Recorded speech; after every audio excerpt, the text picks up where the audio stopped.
Well, hello everybody. It's about time that I made this video. Instead of doing this in an episodic type of setting, I decided that I was going to do this in all one long video. So there will be timestamps in the description that should tell you where all of the parts are if you want to skip around. It'll be kind of be broken up into sections. So I guess let's get going. Let me just really quick outline that I want this to be a header only XML parser, reader, writer in C, because that's what you guys have been asking for over and over again, and I'm really sorry that it took me so long to actually get here. Hopefully this will be done in about 500 lines. This will take quite some time, I'm imagining. I will likely have to take breaks of my own during this whole process, but we'll get there. It'll be one video. You guys don't have to wait any longer. Okay, so just a really quick test file, I think, would be good to start.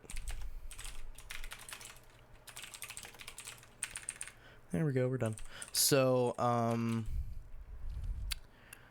let's see. I want to show you kind of how I would like for this to look.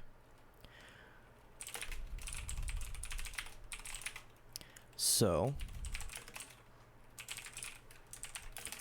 I want to start with kind of a document. I think a lot of libraries do this. They start with an XML document that you load everything into.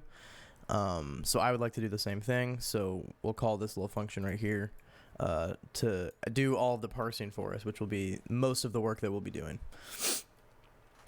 And once it's loaded, we can do stuff with it. But right now, I would like to just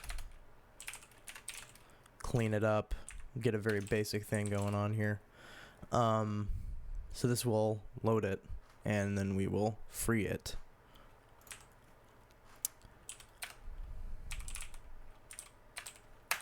And I called it little XML. I think tiny XML already exists, so I'm calling it little XML because that's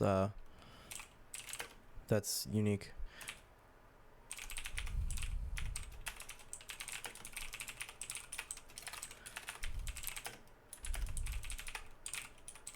So we can make this the header guard real quick, and let's start. I've got a bunch of notes and a bunch of code over on the other screen. I'm not going to pretend like I'm doing this on the fly. I spent literally all day yesterday writing this so I could be familiar, but I still need the code off to the side. So this isn't a trick anymore. I've revealed the illusion. I'm not so good at programming that I can just do this on the fly, but you know, we can pretend.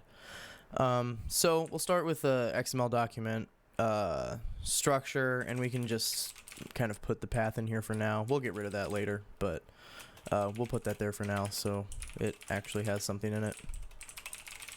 Type def the struct because we're in C, and we need a couple of different things here. So we need the load function, which will take a pointer to the doc and the path that we want to load from. And then we want free, which we will need. Obviously, we don't need that right now, but we will be using that later. So I kind of want to have my definitions up here.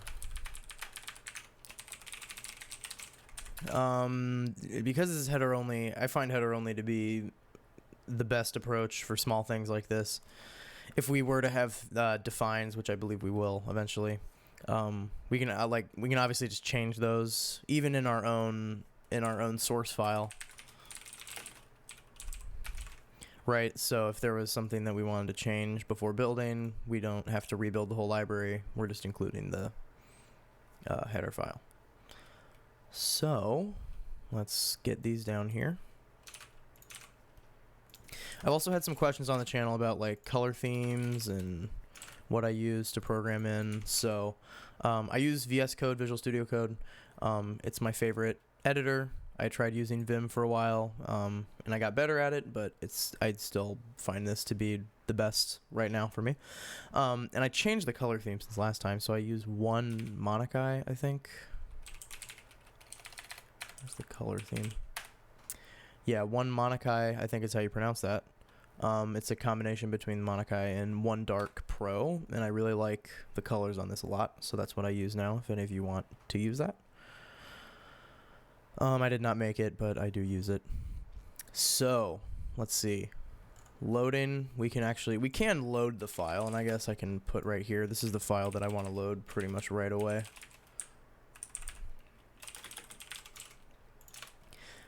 So we've got the, let's just call it a root node for now, and there's some inner text here that we'll be able to nab. So this first little section of the video is we'll be able to load this in to memory and, you know, process on it. So, yeah, so that's gonna take a little bit, but we'll do it. There are probably, yeah.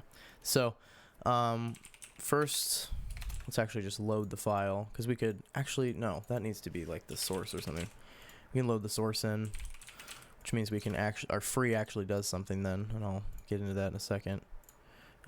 This should be a Boolean, which isn't actually a Boolean. You need to do a couple of things here. So we need the standard IO library, we need the standard lib library, we need the string library, and we can define true and we can define false. Really quick, we should probably, just in case anybody has included that later, we can't like redefine it.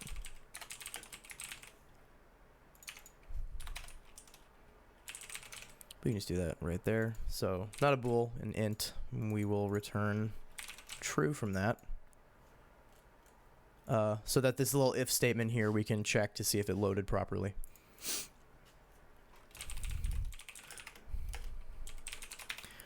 So using the C standard library, we will be reading ASCII text from a file. We need to make sure that this file loads properly, because if it doesn't, that's kind of a problem. So if it doesn't load, if fopen doesn't load the file right, if it fails, it'll return a null pointer. So we'll check for that right now. Could not load file from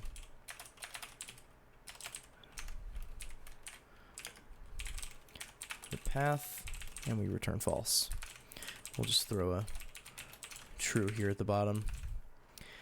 All right, we need to get the size of the file, which the best way I know how to do that is to seek to the end of the file, get where we are with ftell,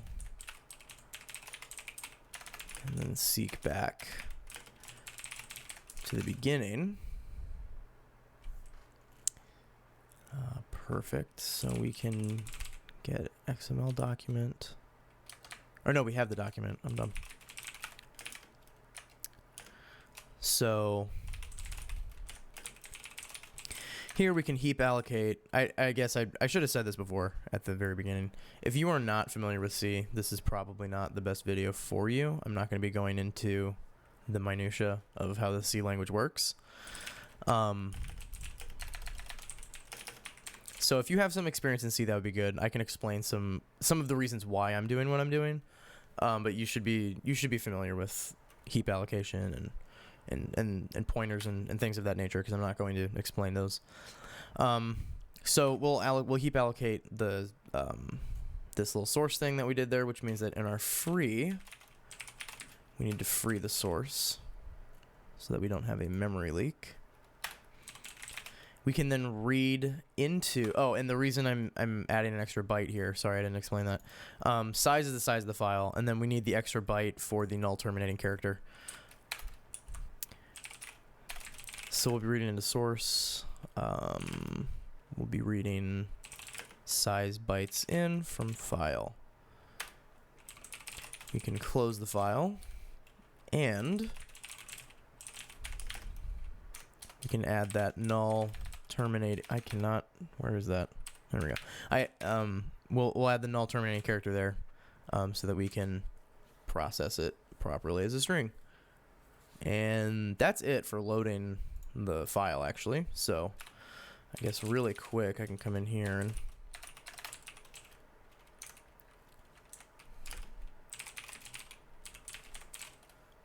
that's not a pointer. We can go ahead and just print the source, which should be this right here, if all goes well. And I should make a makefile, but the GCC command is quite easy. So I'm not using Clang, using GCC. Everything should still work about right. There we go, and test, and there we go. Load it in, perfect. So we're loading the source correctly, using all of this code right here,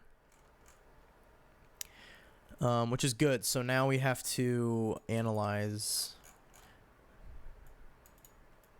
the source code.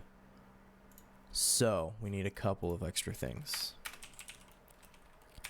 One, we want an XML node. This is going to be kind of the biggest part for us. There we go. This will be kind of the biggest part for us as we go along. We'll add some things to this quite often, and we'll be using it quite often as users of the library, because obviously everything in here is like a node. It's kind of a tree structure. So check my notes again. What do we have here? All right, so the first basic couple of things that we need in the node is the tag, which is this part right here. So root here is the tag. So we'll want to know what that is. We want to know the inner text of the node, if there is any, which is IAMRoot right here.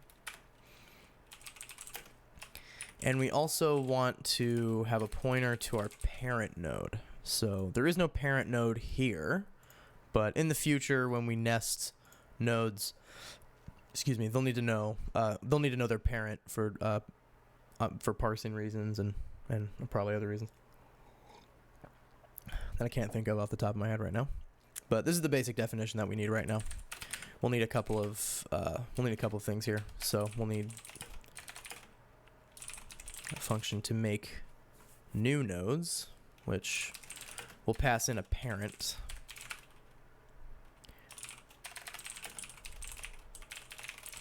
And we'll want to free the node, because we'll be dealing almost strictly with pointers to XML nodes, and we'll be heap allocating, I think, pretty much all of those. So, yeah. So we definitely need a free for that. And there will be more things in here that we'll need to free. Specifically right now, tag and inner text will also be heap allocated, and we will want to free those up. So we'll get rid of the source right now. We'll have kind of a root node here in the XML document. So we we don't need to keep the source there. We can do that here. So instead of that, let's do a quick source right here, or buff. I called it buff in my code from before, and I fear that if I don't call it the same thing, I will make many mistakes, many more mistakes than needed. So we actually don't need that anymore, but we do need to free the root node. And whatever this does, we'll be able to figure that out. So let's actually implement some of these right here.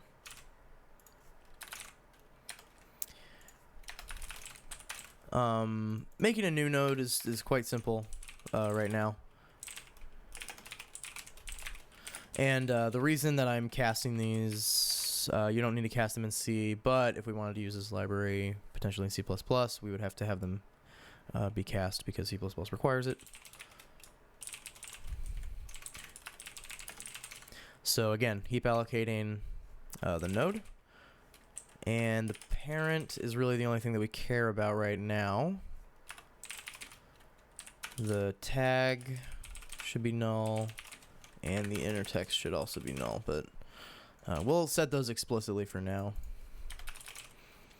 And in here, we'll check to see if the tag The parent, that's the node. Silly, don't just copy everything you read.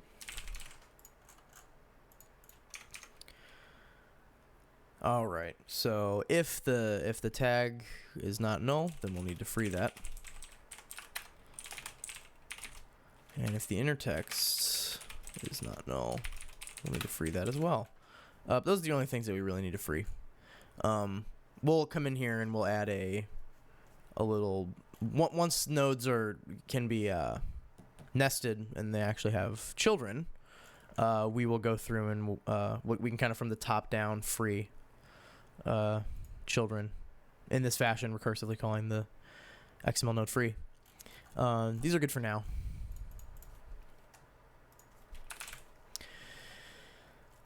So we need to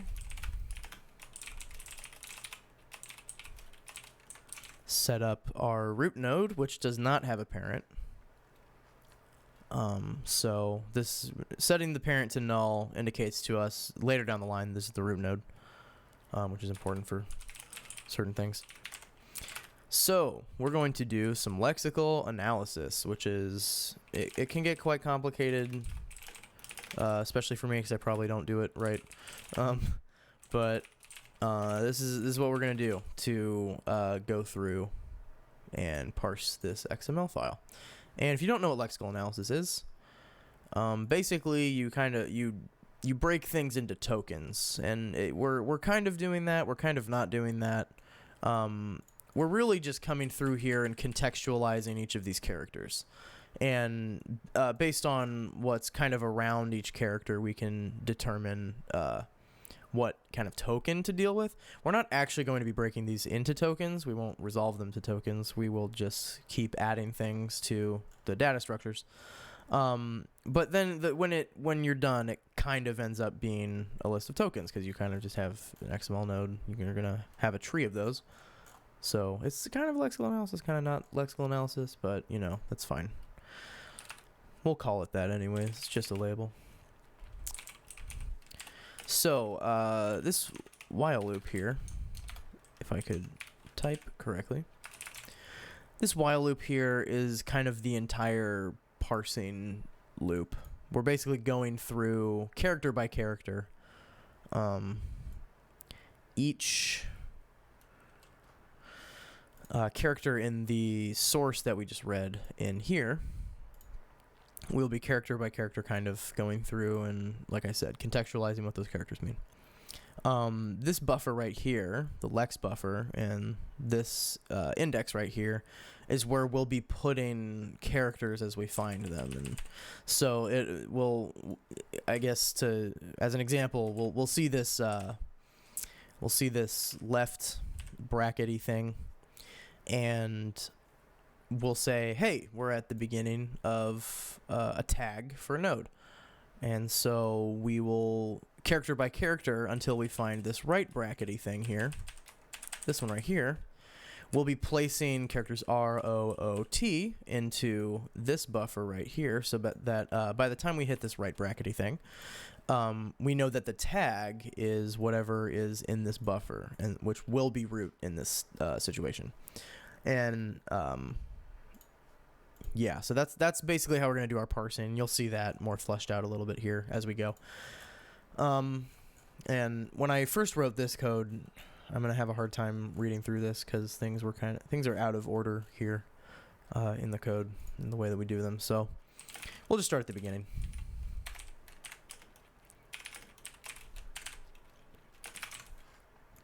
If we hit a left brackety thing, let's call it a left bracket.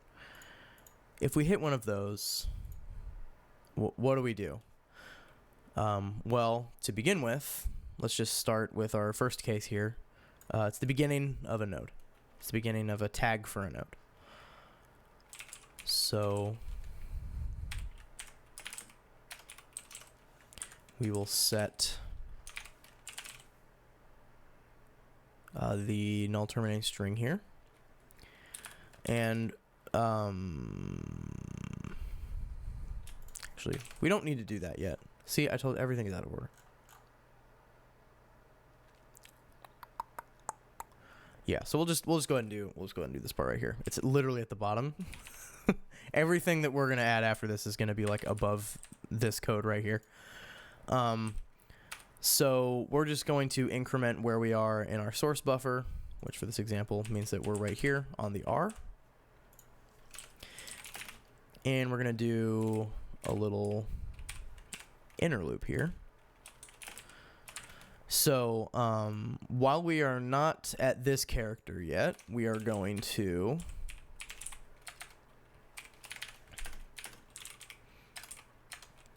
place wherever we are in the source in the lexical buffer. Which means that we'll hit the R, we'll hit the O, we'll hit the O, we'll hit the T, and then once we hit this, we want to put a null terminating string character right there so that our string is complete. And then our current node, and I didn't explain that either because I am moving too quickly. This current node right here is going to be the node that we're currently acting on, and we can kind of go up and down because of that parent node. Which actually, really, right now we need to check and see if it is null. We actually need to set it to the root node. And otherwise, we would just create a new.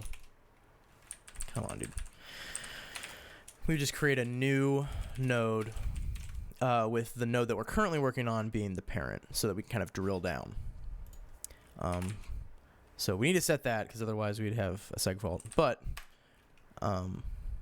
we will set the tag to a string duplicate of the lexical buffer. This heap allocates a character pointer or a string. And then does the copy for us. So we could just string copy, but again, because we don't really know the length of each tag or each inner text or whatever, we could just stack allocate everything for the nodes, but then the nodes would be big. And we don't need that. We can just point to heap allocated stuff that we can free later. So that'll set the tag name for us. And once we're done doing that, we need to reset the lexer. So when we set this lexical index back to 0, we'll start back over at the beginning of the lexical buffer. And as long as we just make sure that when we're done with our current analysis that we just set an end character, we don't have to like reset the buffer to 0 or anything, just because of the way that C interprets strings. If you're familiar with C, you know what I'm talking about. All right, cool. So that should get us this root right here. And yeah, that actually should just load up, to be completely honest. So if we get the root and we get the tag, we should see that it says root. It should ignore just about everything else, except for when it gets to here. Then it's gonna have a good time. So let's not run that yet, actually, just because that's going to be kind of a pain. Let's just keep going. Let's just keep trucking. We'll get there.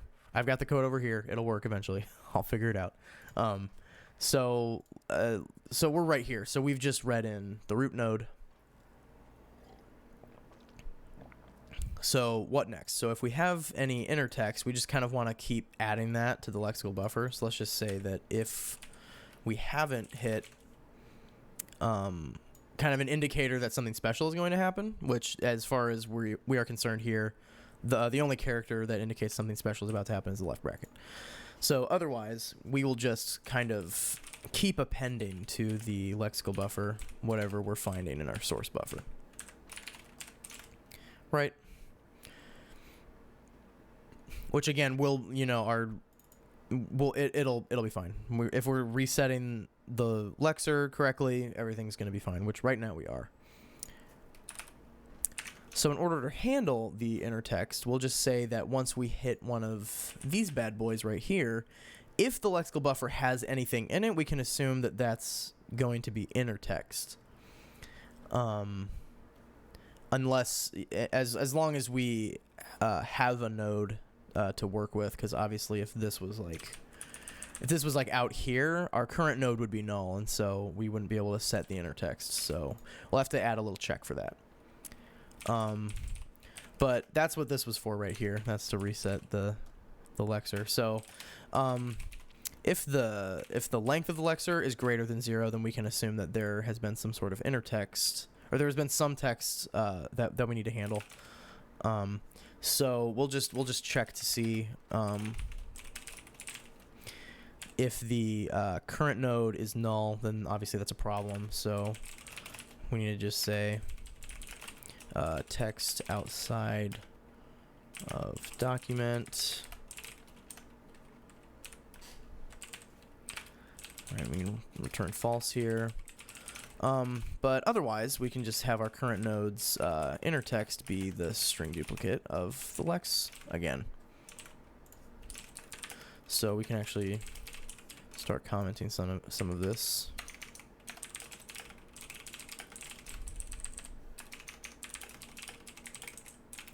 Let me just make sure that the recording is still going. Perfect. And we're 26 minutes in. My goodness, this is going to be longer than I even anticipated, perhaps.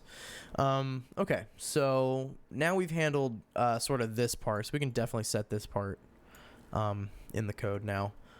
So we could access that as well. So I'm going to go ahead and put this in here. And once we're done actually reading everything in, we'll be able to print this out. We'll be able to build this, print this out. But right now we've got to handle this little bit right here, because that's going to cause us a problem, because it's going to think that it's a new node and it's going to reset everything to be weird. So let's have a little set the lexer right here. So we need to see if, because there is another character that means that something special is going on. So if we hit this bracket here and then we have a forward slash, we need to handle that as well, because that typically means that we are at the end of a tag for a node. That's the end tag. So let's go ahead and handle that. End of node. And my audio is working. Okay. So I'm just, the last 2 times I tried to record anything like this, the audio was completely broken. It was very sad. I spent so much time trying to record videos for you guys, and they just kept not working. So this better work. I will upload this if the audio is broken, and you guys are gonna have to deal with it. If the next character after this bracket, because remember that's where we are right now, if the next character is a forward slash, we are at the end of a node. So our current position here is this bracket, so we want to go over one and we want to go over another one. So now we're on the R, so we can get the end tag name, because the end tag names need to match, because if this was like root 2, this is not valid. This is not valid XML, because this doesn't have a closing tag, and this is closing a tag that never happened, and so that's a problem. That's a mismatched tag. So we'll do another lexical thing here where we're just waiting. Again, it's kind of this thing. We could probably actually copy this right here. So we're just going to keep building on the lexer, which we should have reset somewhere. Should have reset it right here. No, I don't actually... Probably don't even need to get the string length of that. We can probably just check to see if that's right there. I should do that. See, I'm finding little optimizations and improvements. So if our lexical index happens to be 0 already, that means that there's nothing in our lexer. And if it's bigger than that, that means there is something in our lexical buffer. But once we get here, we can assume that it has been set to 0 either by the inside of this or by the fact that it never hit this at all. So we can just dump into that. We need to make a couple of checks here. So if the current node is null, that means we hit, that means like none of this was here. We just had the end tag. You say that we're already at the root. Return false here. Another thing we can do is we need to check if the node that we already have, if that tag matches the lexical buffer. And the reason that this is here is because string compare needs to equal 0 for the comparison to be true, which I can shorthand to just that. So from a readability perspective, it's perhaps not the best decision, but if you know how string compare works, then it makes sense.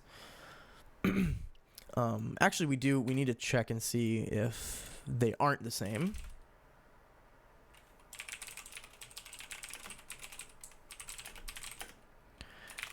We can come in here and we can do that is not that. We can just kind of print out what's happening.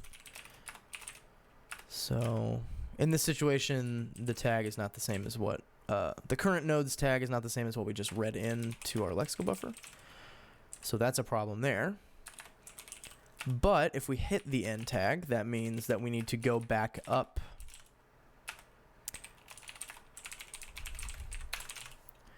to the parent, because that means that we're done. So in a situation where we had a node on top of this, once we were finished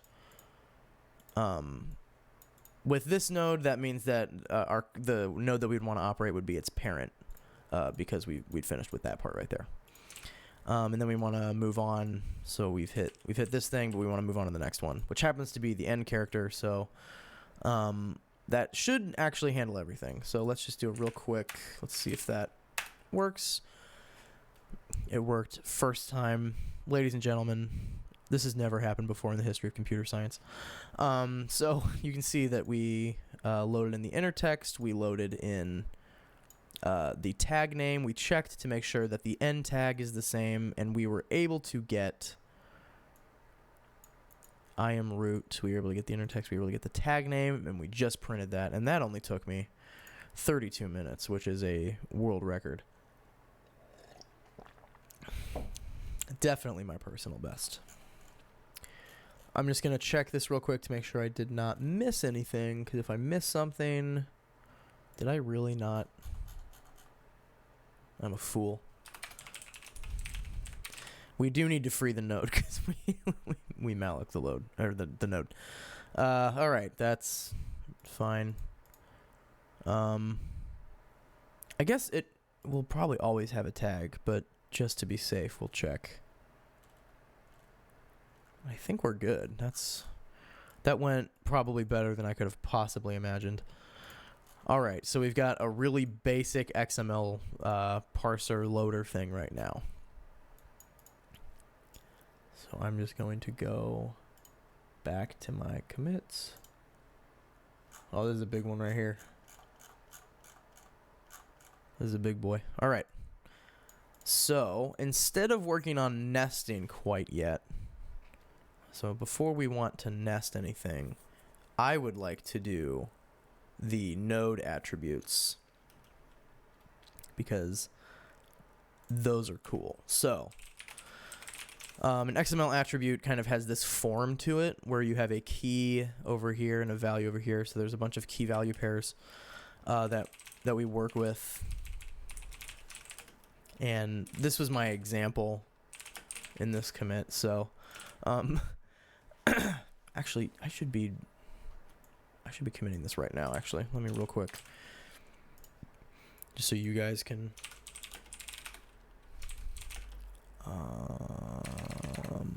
I do need a git ignore. We don't want the test file. We do want a license. Really quick, I'm just gonna throw that in there.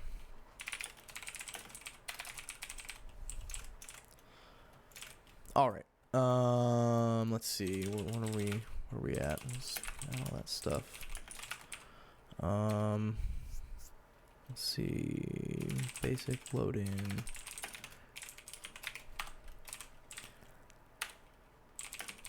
I don't have a thing yet, so let's leave that. Okay, cool.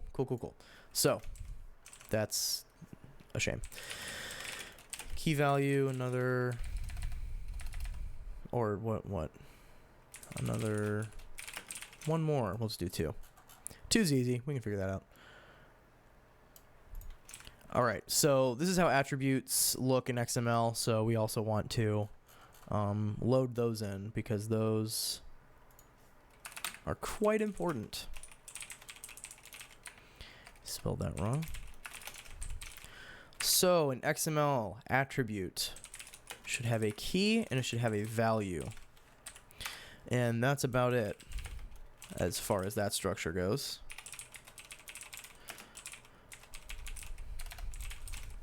But we will need to have a list of these in the node structure here, and it should be a growing list of things. So actually, I guess before we do that, we should have a free in here just to free up those strings, because we will be heap allocating those as well. So I need to make sure to implement that. But we will need a list. So we're going to do a custom kind of C++ vector-like structure.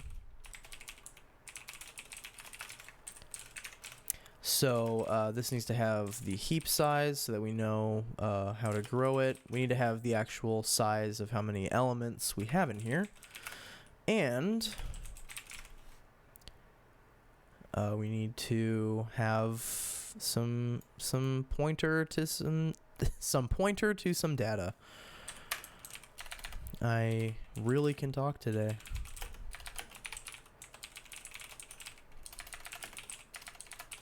Oh man, we're almost there. All right, attribute. There we go. So we will have an XML attribute list in here, which we will call attributes.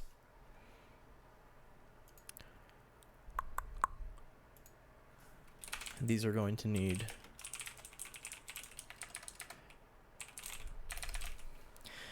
having the microphone. I always think that I know how to type, but then you put a microphone in front of my face and I can't see the keyboard, and then I can't type anymore.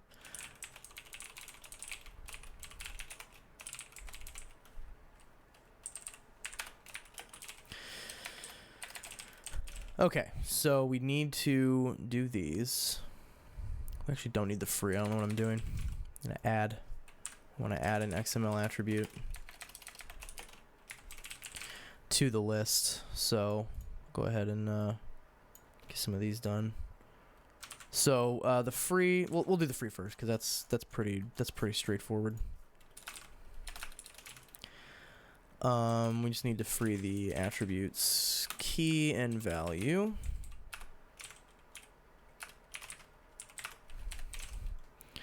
And that's it for that one.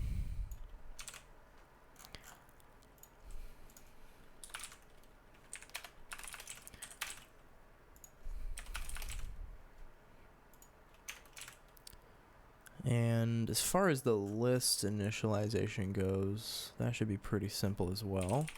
We just need to set the heap size to 1 so we know how much to allocate. We don't have any elements right now, and then the data is going to be XML attribute. We're going to get a pointer to this. We're going to get a size of an XML attribute, but we're going to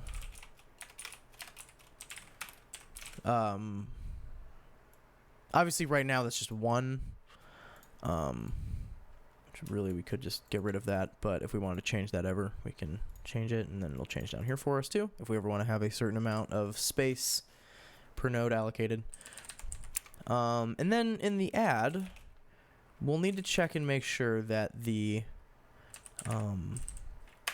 that however many elements we have does not supersede however much memory we have available.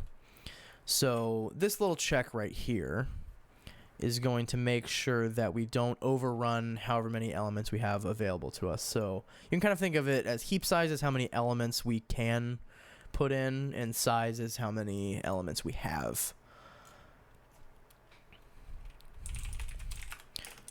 So we will just grow that and then we will just reallocate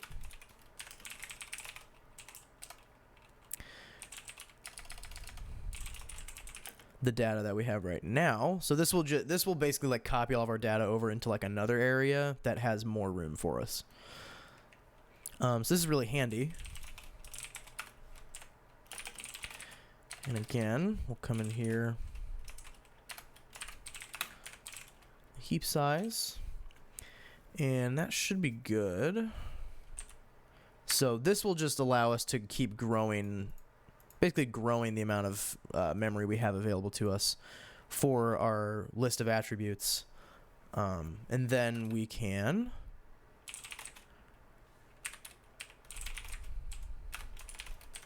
go ahead and toss that sucker in there. So we'll be putting an attribute into our list. So that's pretty handy. So then all we have to do anytime we find an attribute is we can just call this add function, and that'll take care of all of our memory for us.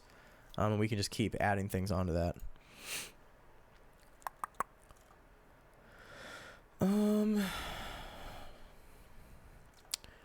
Let's see. So we do in the new here, we do want to, now that we have the attributes, we want to be able to initialize all of that. So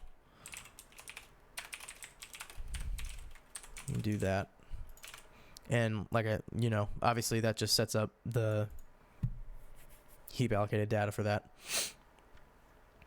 Perfect. Look at that. In the free, we do have to go through. So the node attribute size, and we do have to call attribute free on those attributes. Data I, which is not a pointer, so we need the address of that. Excellent. Staying on top of the memory leaks today. Let me just make sure that that's everything that we need. It's very likely that I forgot something, but we'll keep going. I think I got it. I think I got it all. Okay. Back to our parsing. Does that just mean that there was no change? That probably just means that there was no change. Yeah, we'll just say that means there's no change. So, over here, while we are reading the tag name, we're actually just going to get the beginning of the tag right here. Tag.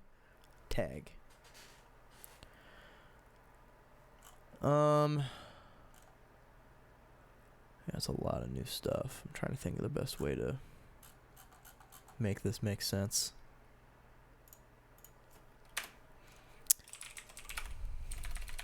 We'll just have an attribute here. So that this is kind of like our current attribute. Actually, I will call it that. So kind of like how we have a current node, we will have a current attribute that we're working with. So let's talk about how we're gonna get there. We're just gonna take that out. We actually do need to add a brace on that. This is going to become a little bit more complicated. So we're going to keep doing our lexical analysis. So once we get to this equals sign is when we need to pay attention a little bit. But first, let's ignore spaces from a lexical perspective, I think. No, I'm getting ahead of myself. So either we will have a node that looks like this, where the end of the tag name is signified by, I'm gonna adjust because my back hurts. All right, where this left bracket kind of signifies the end of the tag name, but this is a space, and that signifies the end of this tag name. So we kind of need to care about both of those. So we'll just check and see if we're at a space and we don't have a tag. Then we need to set the tag. So we need to come in here. Come on. We'll set that right there so we can actually do something with it. We shouldn't have gotten rid of that because now we got to retype it all over again. We'll set the tag right here, reset the lexer, and move on to the next character. So this is the tag name. This is just start tag. Otherwise, if we see a space, so if the last character that we just picked up was a space, and we'll get here if we already have the tag name, so we don't have to worry about that here. Then we're just gonna move back. We're just gonna set the lexical index back to the character that it just read. So if it reads a space and then it thinks that its index is like over here now, we're just gonna move that back one so that we don't ever pick up spaces in names.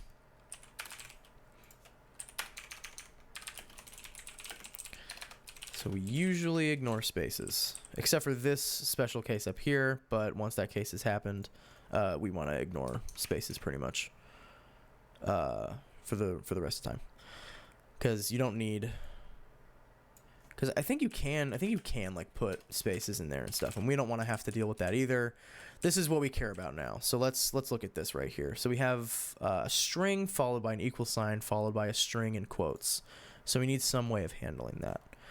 So let's care about this right here. So once we hit the equal sign character, our lexical buffer should have whatever the key is in it. So we can just do that right now. So if we've come across an equal sign, need to set the null terminating character.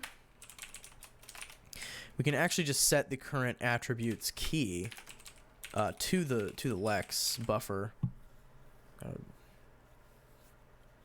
Eyelash to the lexical buffer. We can just copy that. We can duplicate that. Reset the lexer, and we continue. And we don't increment by 1 for reasons that I don't remember. So then we just keep going. So let's see, attribute key. And then we get the attribute value. So the interesting thing is that we actually kind of do need to care about spaces right here. Once we hit this quote, that's a string, and so anything until we hit another quote is part of the value. So we need to be able to handle that. So if we hit a quote, and again, this is just a quote within, remember the loop that we're in right now is this start tag loop, like right here. So anything in between these brackets. So if we hit the quote, that means that we need or I guess it is just a character, so I can just do that. So this is the attribute value. And before we even do anything, we need to check and see if the current attribute's key has anything. Because if the key doesn't have anything, then the quotes are in the wrong spot, and that's a bad thing. So we need to printf standard error. Value has no key. We can go ahead and toss in the value that we find. Maybe that'll be helpful.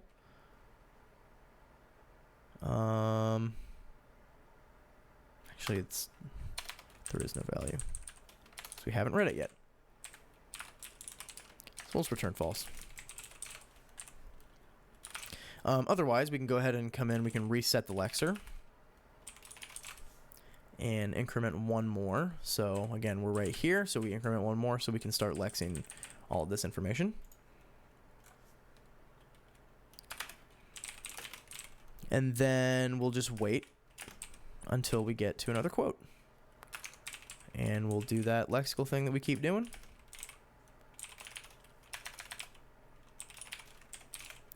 We'll just keep building that buffer up. And then when we're done, again, we'll set the null terminator.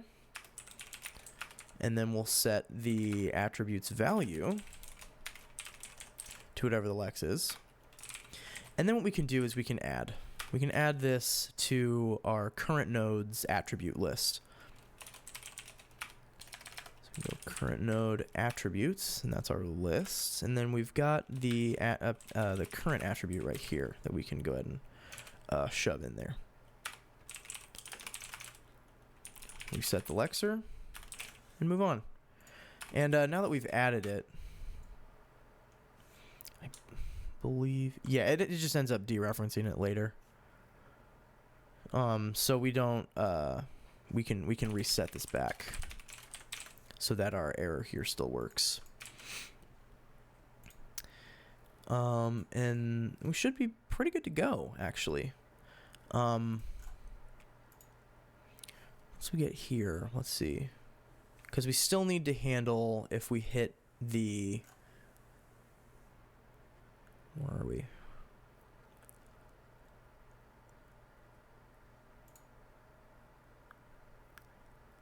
Now I'm lost.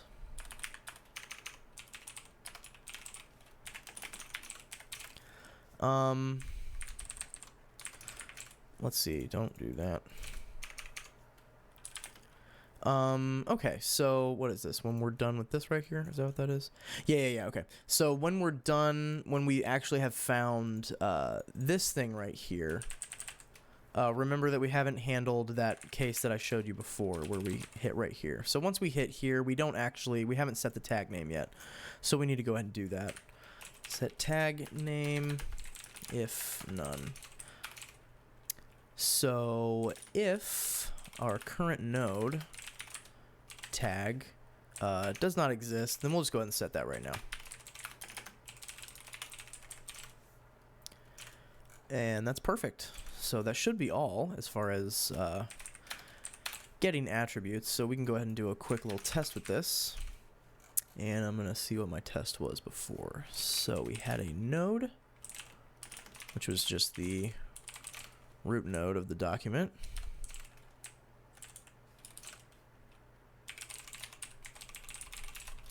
I had it print some attributes, and then I went through the list.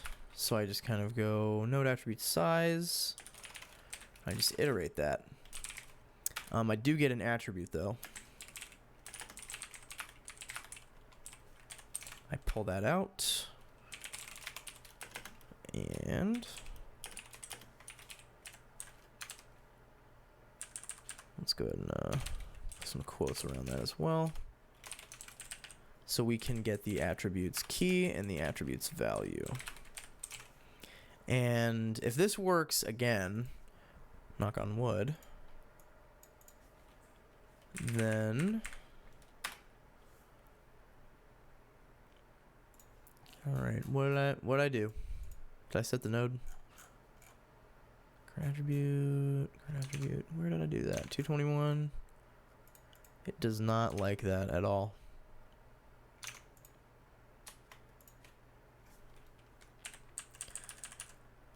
Is this just a GCC thing? Can I do that?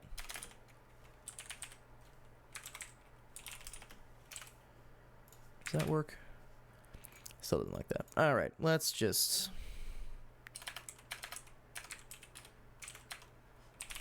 go ahead and set that to null.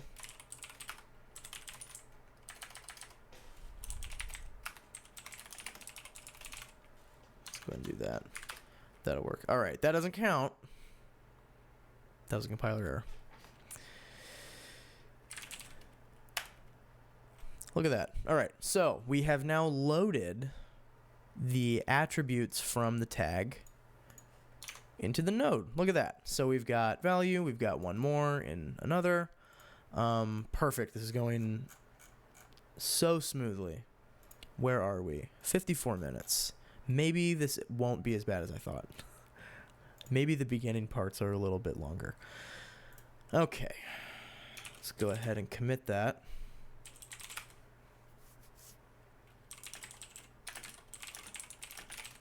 So you guys can follow along at home.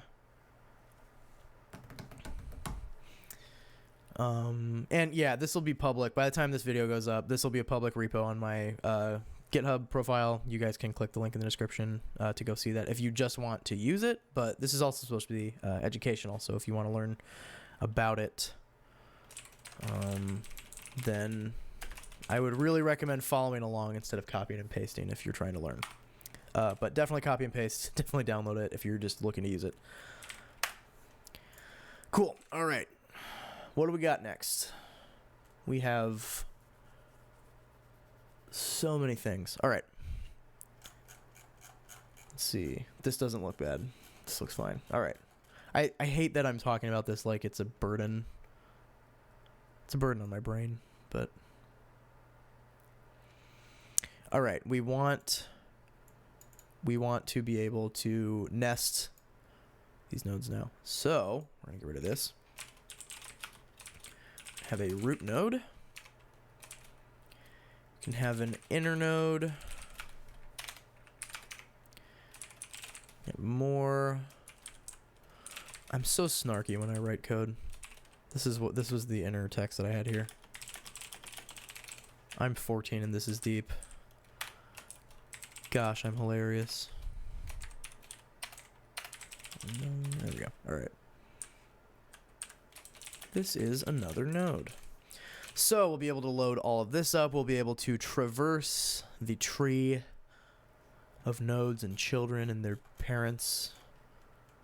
They can all be a happy family together. All right, where did I stick this? All right. So we need another list. A lot of this will be copy and pasted, actually. I'm not going to bother rewriting it.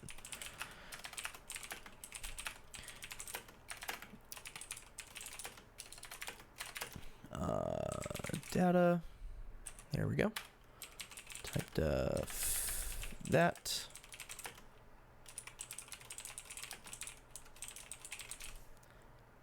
Starting to lag. We still good? I'm gonna cry if this breaks. I'm so scared. MKV I think is the one that it, even if it crashes, it keeps some of the data, so we should be good.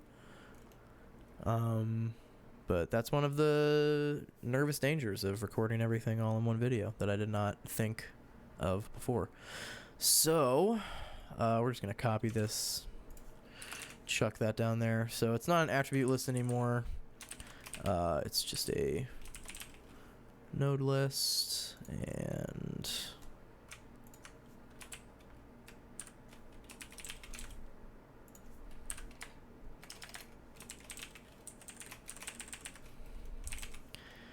and then when we basically, we're just gonna copy a bunch of this stuff anyways, because it's basically the same thing.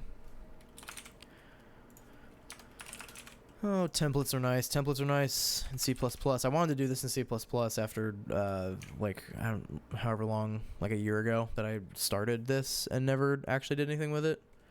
I was like, maybe I could do it in C++. But then a bunch of people were like, hey, there's no good C one.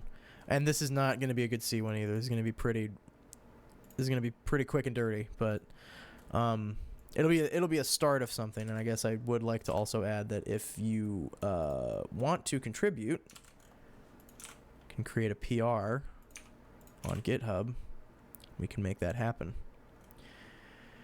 So again, this is not an XML attribute. I really should just kind of, how do I do that here? Can I do that in the selection? Just in the selection. Can I get that just in the selection? It's gonna replace everything. Yep, it replaced everything. Can I find it in that selection? It doesn't work. All right. There's a way to do it. I know there's a way to do it. I'm just too dumb to figure it out. That should really be it. That needs to be node, and that is a pointer, so we need that way. What is this? Can it be assigned to a... Oh, yeah. And then we gotta, like, add all the pointers and stuff in here, because...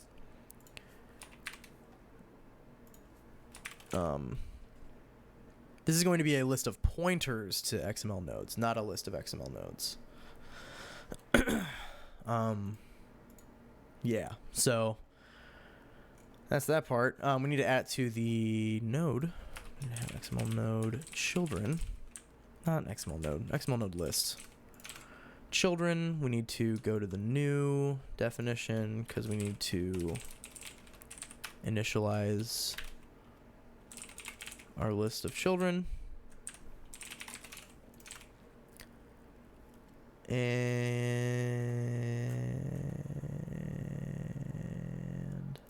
in our free... Oh, wait, no. Oh, yeah. And if we have a parent, we want to add... That's right. We're going to add ourselves to our parents' children list. Yeah. So when we do XML node new, like right here, this will also make what becomes the parent node. It'll add what the node that we are creating to that parent node's children list. That's kind of complicated. All right. This should actually just kind of work, though, I think. We should have, like, an easy to get... Where's our node? We should have, like, an easy, like, get a child.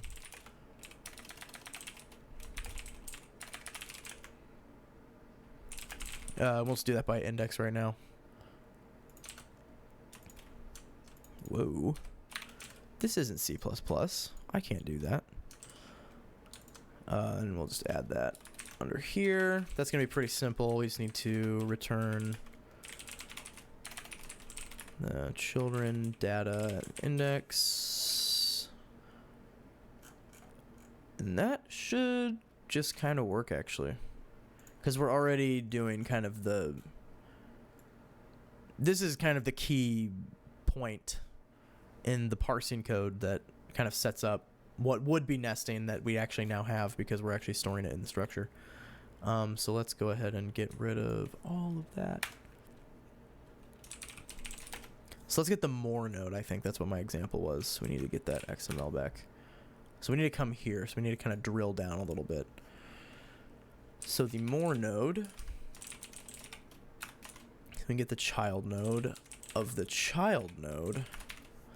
So we need to get the child node of inner, which is the child node of root, which is our root node. So we need the root node. We need the first child, which is inner. And then we need the first child of that, which is more. So that should be that right there. And we'll do kind of a similar thing that we did like at the beginning where we get the tag and then the inner text. So more node, tag, more node, inner text.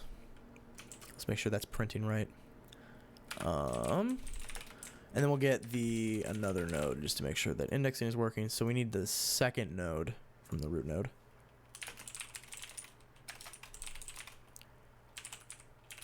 Which is 1 because computer science and indexing. And we'll actually just go and do that. Let's change that to another node. And we'll see if that works too. I hope this is making sense to everybody because I might be going a little bit fast. Oh boy. All right, what do we do?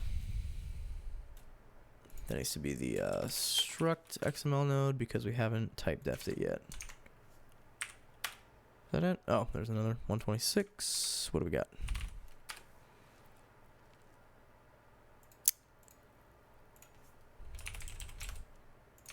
Need to add, I believe. What's wrong?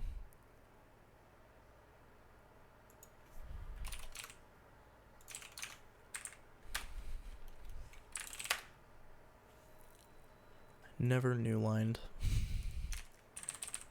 But I think it worked. 14 inches deep. This is another node. Perfect. Look at us. We are flying.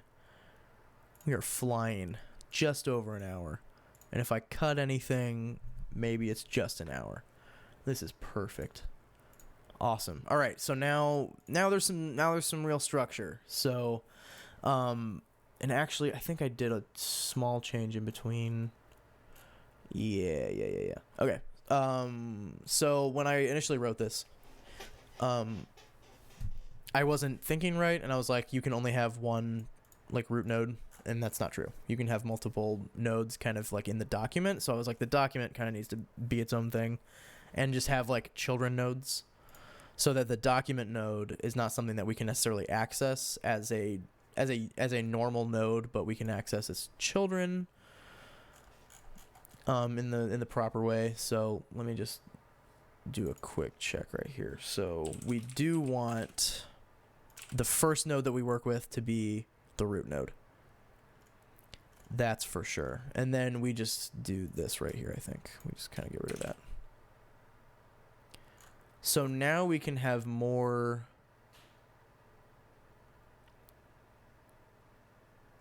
nodes. Oh wait, no, I just changed that. So this can just be like the main node, and then we can have like another node down here.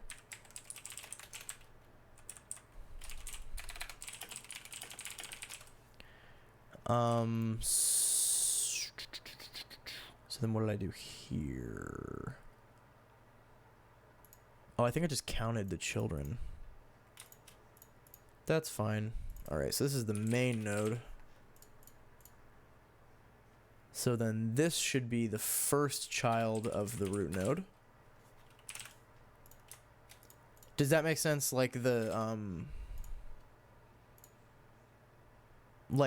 main and another are children of the root node, and the root node doesn't have like a tag or anything. It just kind of exists so that we can access all the nodes. So I hope that makes sense. And this node should have 1, 2 children, so we should get a 2 out of that. We'll just main node children size. And then I wanted to make sure that we could get the other one. This is the second one, and then we'll just get the inner text again. Other node, inner text. All right. So before we, yeah, perfect. Okay. So before I commit that, I want to make sure. So let's see. Let's do a quick status good. Better root node and, or no. Children. Let's just do children nodes and better root node.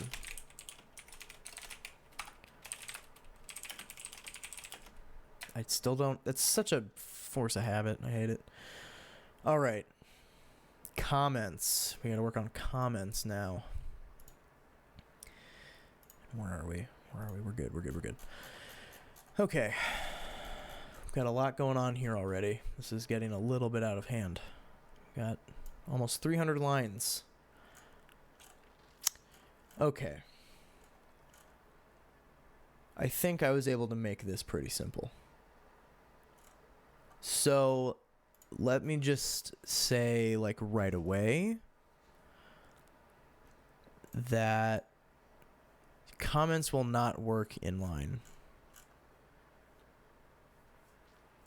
So this was my example. So let's say we've got a, whoa. So let's say we've got a car. And we'll just, as an example, do this, and let's just do another node in here. I like to try to flex the, not flex. Actually, I like to try to bend the, see how much the software can take it. This is a really cool description of a car, isn't it? All right. So the idea is that these are comments. So this is a comment. This needs to be ignored by the parser because right now, if we were to like throw this in here, it would probably break. Yeah, it's having a hard time with that. So,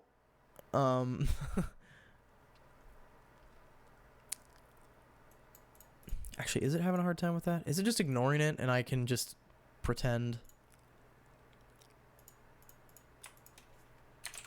It's actually just not doing anything. Just kind of have comments like ready to go.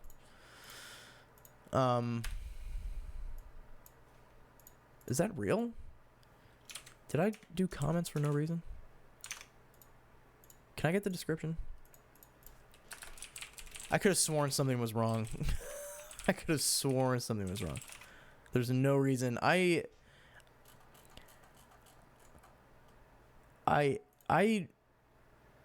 suffered to implement comments in even a not perfect way, and I can't even believe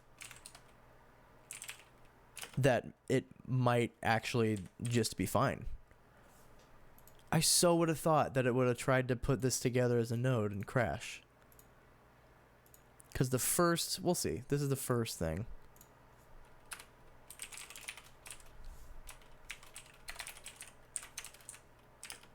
So I need the descriptions, inner text. If the, I mean, we're gonna have to come back to this. There, okay, there it is. All right. Mismatch tags. That's what I needed. All right. Perfect. Oh, my mismatch tags thing doesn't have a new line.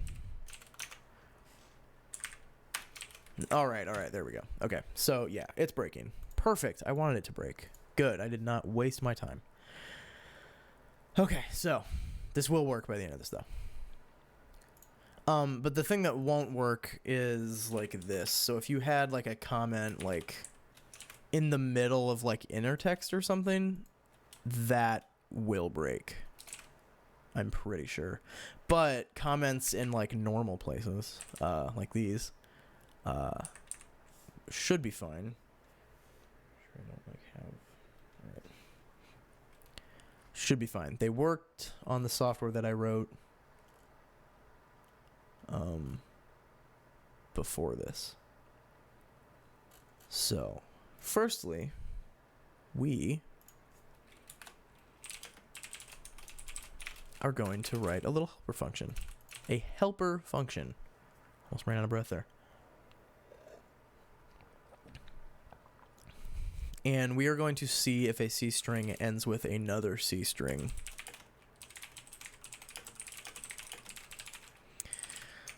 Which is important because when we are checking for the end of the comment, we need to make sure. I didn't want to just be like, oh, well, buffer minus index minus 2, buffer index minus 1, buffer index 0 equal, like all this stuff. I just had to go and make it more complicated. So there's a helper function that we are going to make now. So we're going to get the haystack length. Real quick, we are also, there might already be, that would be just my luck. If there's already a known ends with that is in the C standard library, go ahead and drop a comment, let me know. Because then I wouldn't have needed to do this. Okay, so if that is less than that, then we can just, it does not end in that.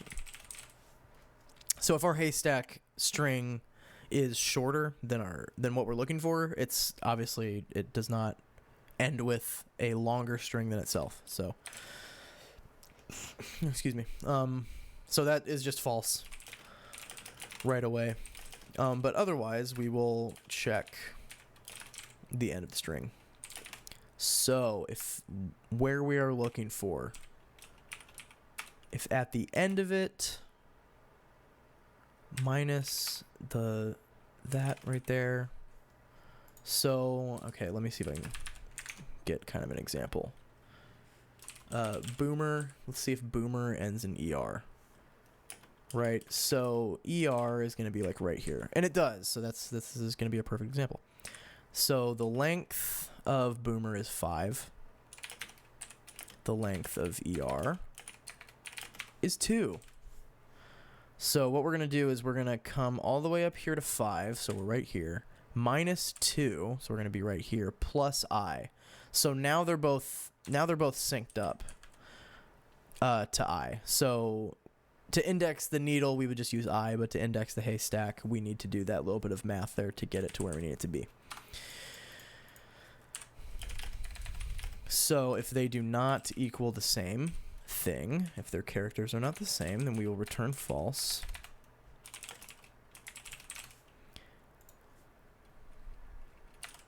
Because if that was like a Z or something and we get here, they're not the same, so that's false. But if we get to the end and they are the same, then we return true.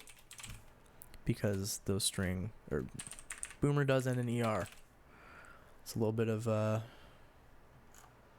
math for you. I can deal with that at a different time. We'll get that after we get this in XML node free. Apparently I missed something in my last commit. I'm going to see what that is. Ah, it was this. I did that early. Perfect.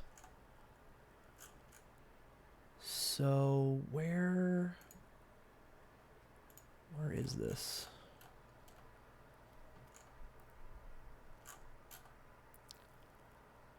It's like right around here.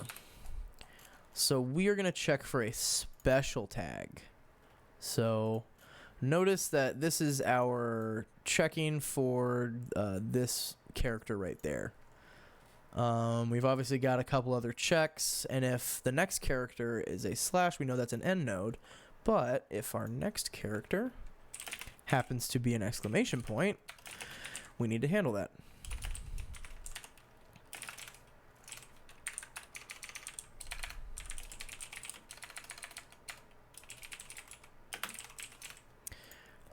And right now we're just going to handle comments. This is also how you would do a document type directive or whatever they're called in XML. Again, not going to handle that because this is quick and dirty. And quick and dirty implementations don't care about things like that. I don't think. That's something you can figure out, I think. That's something that if you cared enough, if we care enough after this video to add that support, let's do it. But for the purposes of this video, we just want basic, very basic, cripplingly basic XML support.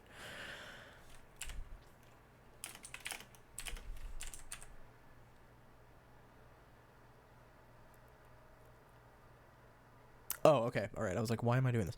So, so we need to check and see if it starts with the exclamation point and then the 2 dashes because that signifies a comment. So we have to do our little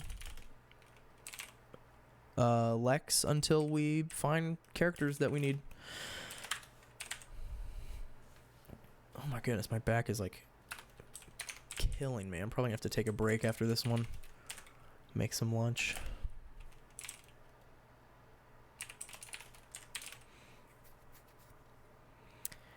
So let's do that, and then set the terminating character. And so we'll check for comments right here. So this is when this matters. So this is checking to make sure the strings do equal. That is the notation there. So we never reset the lexer, so we do have to check for the whole first bit. But this is a comment. Oh yeah. And then we actually, instead of just ignoring everything, we actually kind of have to care about everything because we have to find this little end bit right here. So we have to lex for that as well.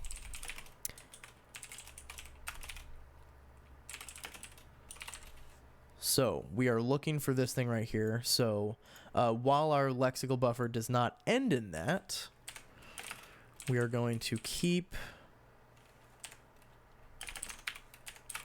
going.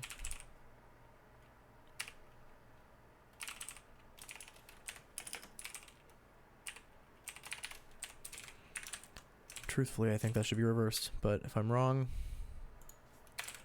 if it doesn't work, I will go back. I don't know why I wrote it that way. But we should just keep going.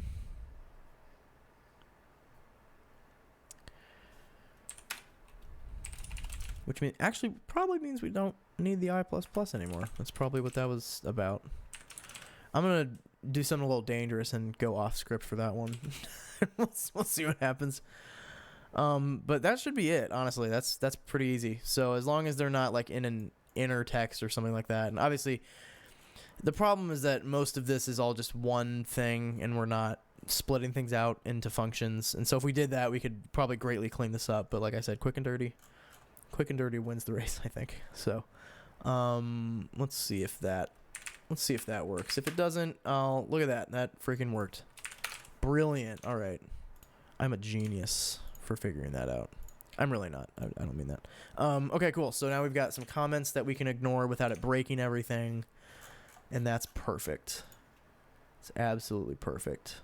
I think we're about halfway done, to be totally honest. And it's only an hour and 20 in. That's pretty good. How bad is this next one? Very bad declaration parsing. This looks like a treat. Oh, geez. The diff is incredibly difficult to read. How badly do we want the XML declaration at the top? How bad is that? How bad do we need that? Here, let's get rid of that. So I guess actually it would break otherwise, so we kind of a little bit need it. So this is the XML declaration.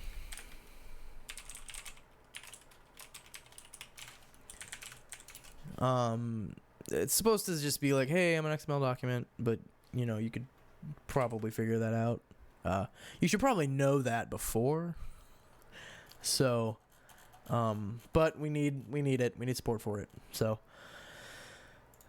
yeah, I wonder, I think after this it gets a little bit easier. I think this is the last worst thing that we have to do. I'm going to power through. I bet we can get this done before the 2-hour mark. I really bet we can do it. Okay. I'm going to try. I'm really going to try. We'll see what happens. So, in the document, we can go ahead and grab the version and the encoding and just shove that in the document, because that's kind of important sometimes, maybe. It's nice to have. It's nice to have there. So, we'll put that there. We'll load that in for us a little bit later. Right before, I think, where did I put this? Did I put this right before the load? I did. All right. Let us do a little thing.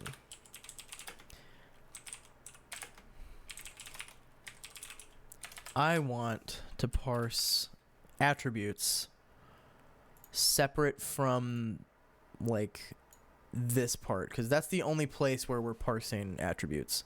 Because I also want to parse attributes up here.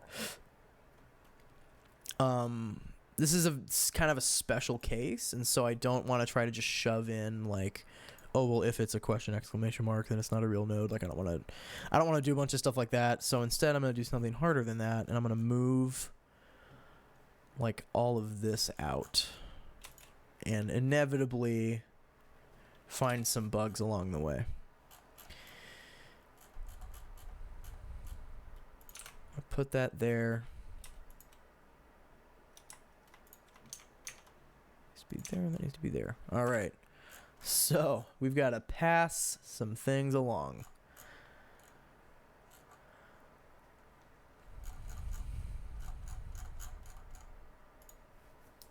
So we're going to parse right there. But like I said, we need to parse some things. We need to pass some things along. So here are the things that we need to pass to this function. We need to pass the buffer, pass the current index. We need to pass the lexer and the lexical index. And we need to pass the current node. Now, we have to go and we have to dereference a lot of these things. And particularly around the post increment operators, we're going to have to put some parentheses, I think, because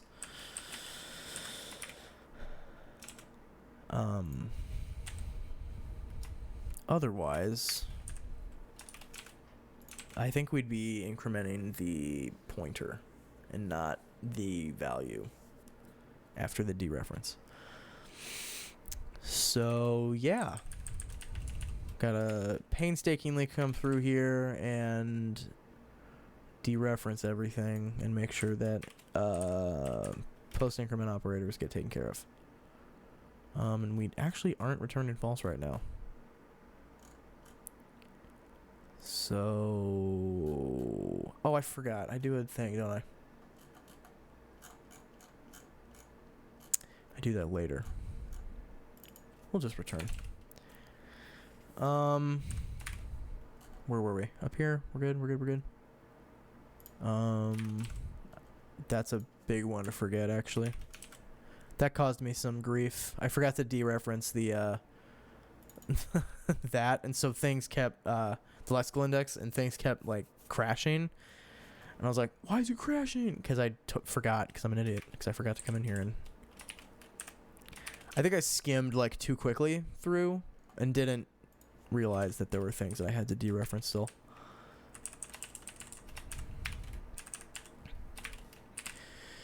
We're almost done. That's kind of the most I think this is the most painful part, as long as we kind of get it. Cause look, like you would want it to like red underline, cause that's what I was looking for. I was looking for like red underlines, like, oh, it won't work, but obviously like you can assign 0 to a pointer, and I just didn't ever notice. So I think that this is good. I think that we got everything. I'm not seeing anything. If I do miss something, you guys can rag on me in the comments. We should be good now. So now we just gotta pass all that crap over to the thing, to the function. Buff I lex. Need to pass the address to that one and the current node. And let's just make sure that we don't need this. Let's just make sure that this actually loads right. And I want to get the attribute. Oh, and I want to add the... It's the first attribute. Let's do that. So this is not it anymore. I just want to say car. Do that. It's the main node, and it's the attributes. Data. We'll add a helper function to that later. Value. Let's just make sure that this actually... Okay, that looks about right. That... I would imagine that it's properly getting the attributes. So, all right, cool. Cool. I don't think I missed it then. So now, just want to make sure I've got all that. Good. All right, so we actually have some more special tags. We're going to go ahead and call this the... declaration tags, probably. Who even knows? I tried looking at the XML spec and my eyes started bleeding, so I stopped doing that. So if we've got the question mark, we'll just... Let's throw that in there. Okay. So...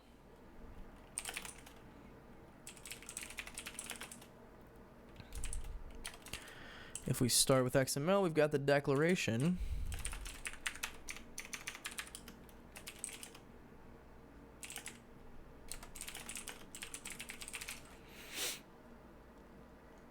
Like I said, the diff is hard for me to read. I just want to make sure I'm... So reset the lexer. we're actually going to create a new description node that just kind of exists in the ether, and we're going to parse attributes. So we're going to send all that stuff over again.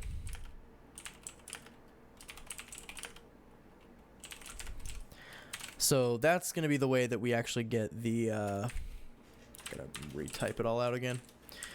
That's going to be the way that we get the version, because they're just XML attributes.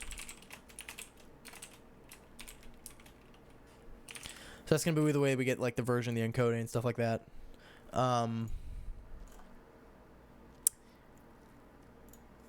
Just in that like description node. So then we're just going to check for these attributes. We'll check for the version attribute, and I gotta do it now. I was trying to avoid it.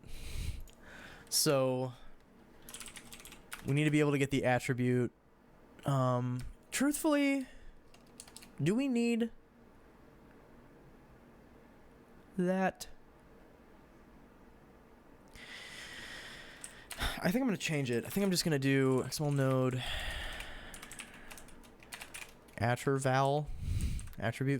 value, not a vowel. My goodness. So we can get it from the key. So I'll just copy that. We'll go here, and we will, I guess, look for the attribute. Attribute equals null. So let's go look for it. It's less than node attribute size if, oh geez,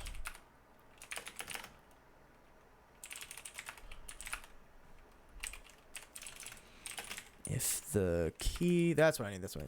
So string compare. If the, oh, I don't even really have to do it like that. So if the attribute's key is the same, then we'll just return that. Right? Come on. Oh, no. Return the value. Return the value. Value.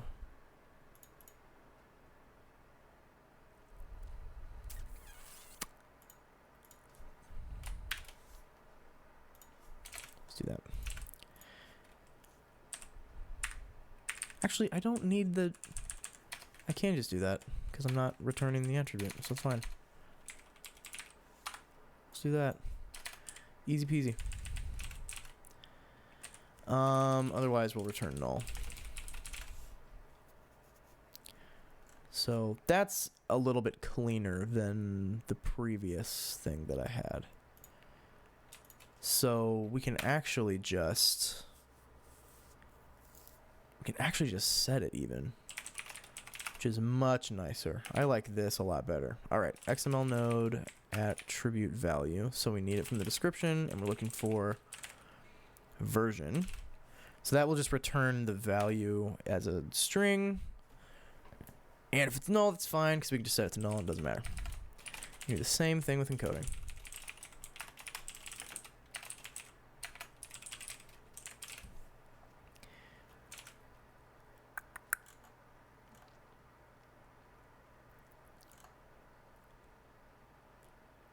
Perfect. I do believe that to be it, actually. So we can do a little test here.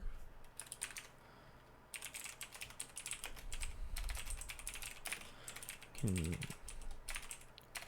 see if they load in.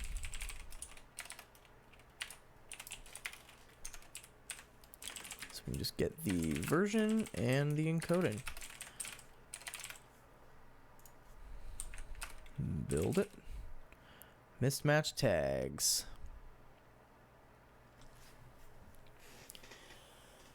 All right, hold on.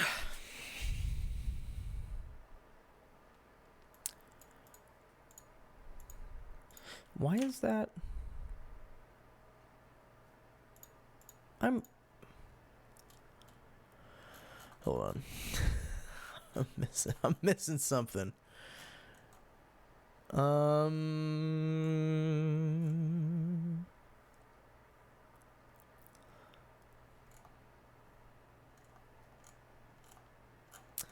Dude, come on. We were doing so well, and then it didn't work. It didn't work.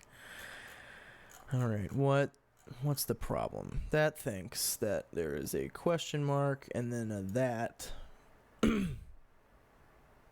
Where is it getting that from? What if it was one of those rebuild it and run it again memes and it like worked?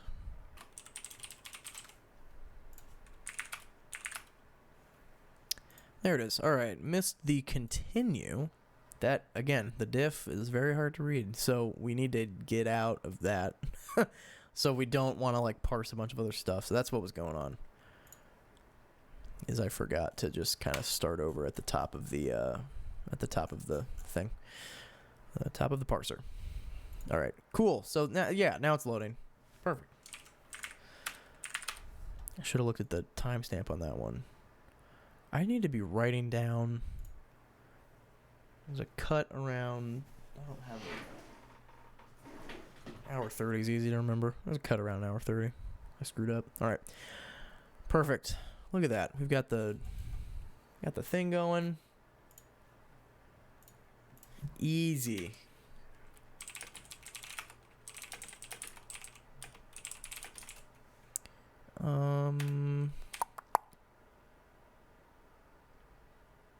What part am I on? Hold on. Get out.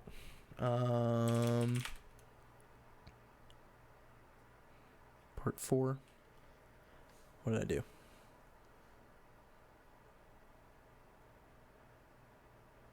Oh, that I never committed for comments, did I? All right. Well, that's going to be one. We'll do parts 1 and 5. I need to split that still. Okay, so this is parts 1 and 5. Comments and declaration parsing parts 4 and 5. Oopsies. All right. And I thought, so yesterday when I was writing this, I was like, hey, I thought that I could do an inline node. Let me just look at my, I think I started doing like a person struct. Yeah. So I started doing like a struct kind of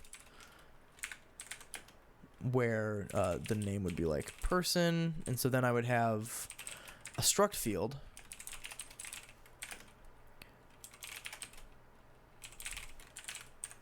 And I wanted to be able to do this. I wanted to just do like the one thing. I didn't want to have to put like another ending tag after it.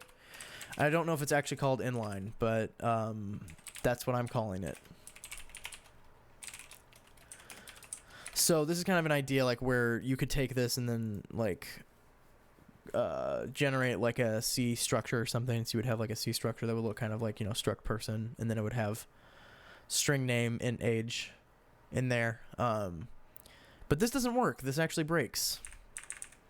Unsurprisingly, but it does. Has a mismatched tags, so it's not handling that. So it needs to handle that. And we can do that pretty easily actually. So where we have this parse attributes here, we're gonna do a little enum real quick. So we're gonna do an enum tag type. So we have a tag start and a tag inline. So we can pass that along from this. So we do, I'm actually going to type def that again. So we can return a tag type because the parser that this is coming from is going to need to know that, to know if it needs to skip around anywhere. So it should by default just return just a start tag. But under certain circumstances, we would want it to not do that. That says to get rid of this, which I will gladly do because I remember fighting for that bug for a long time. We can just keep going after the spaces. We don't have to continue. So that's why that it causes a bug somewhere. I think right about here, we can do a little check. So we'll check ahead and we'll see if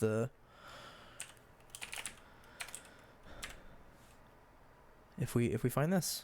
So, oh, I forgot. Do you remember that? Or -1, sorry, -1. So if we find the end,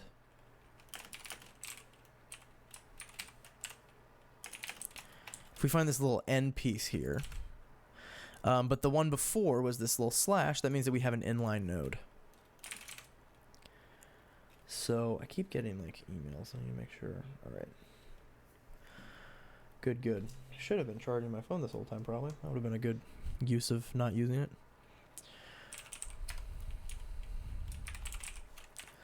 So, once again, inline character. If we don't have the tag yet, then we need to set it from the Lex. Comment and return tag inline. And this is for instances where perhaps we had like a dummy field here. Like this. We would not have yet set the name, the tag. We would not have yet set the tag once we get to this point. Anywhere in here, because this is just for like attributes and stuff. And we just so happen to shove a little thing in there to make sure that it gets the inline nodes right. So yeah, so now we just need to come down to where we're doing this, and we need to check and see that if, when we parse it, if we get a tag inline back, we need to do something else. Otherwise, it just parses the attributes and everything's all hunky-dory. But if it actually is just the end of the node, then we need to traverse back up and get the parent node. Go to the next character and continue. And honestly, that's probably it. I'm gonna just gonna copy this. There's no point in typing all that out. Let's do that and see how that goes. All right, cool. So we get the structure node here, and this is actually different now. Yeah, see, because it used to just return the whole attribute, and then you'd have to get the value from it manually, and that was kind of a pain in the butt, actually. So I'm changing it. So what this should do is this should say this is the structure name, and then go iterate through the children. And we need to get rid of that, actually. Iterate through the children and get the field names. There's a return with no value.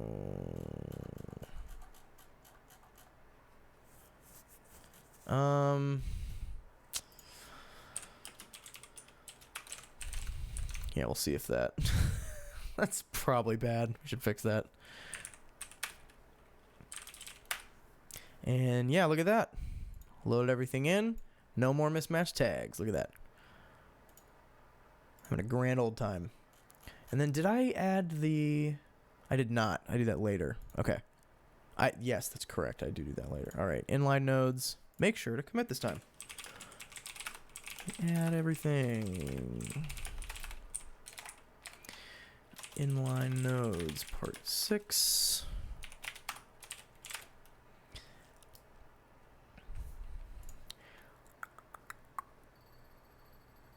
All right. Yeah, here we go. Here's a couple more helper functions. So we're almost there. We're like in the home stretch now, because this is working out pretty well, I would say. So we should get a couple more functions, because I did want to, like, again, because there's this dummy field. If I just wanted to get the fields, I want to be able to get the children of a node by name. So we're going to do that. What was this for? I probably used that somewhere, don't I?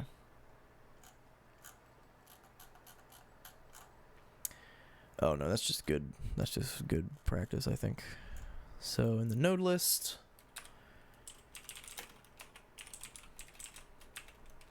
we want to be able to get a node just by using kind of like this at thing, because otherwise it's kind of janky to like to get the node like through the data, like having to go like list dot data and then access it. It's a little bit, in my opinion, cleaner to do it this way. So we'll copy that. We'll go down there. Come on, there we go.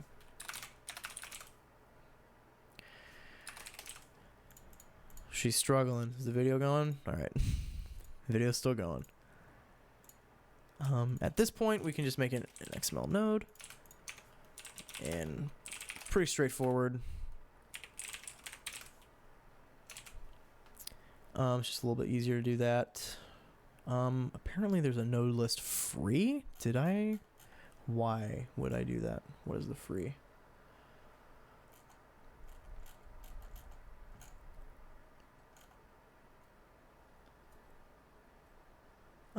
I'm not going to do that because I don't think that I need to.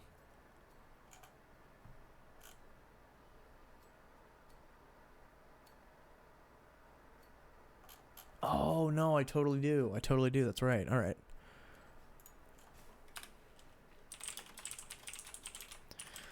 There's a reason for this, and that is because we are going to return a node list when we access children by name, because it'll construct a whole new list for us. And that will be heap allocated. So I do need to have a thing here to free that. And that's very easy. We don't even really need to have a function for this, because all this is going to do is just free the list. But it's nice to be able to have that there so that it's acknowledged in the API that it can be freed. Okay, cool. So now we'll add the children thing right here. Nost node list, XML node children. We need the parent and we need the tag to get them by.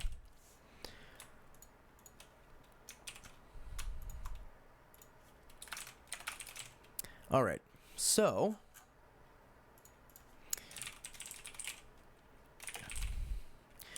we need to create one of these bad boys,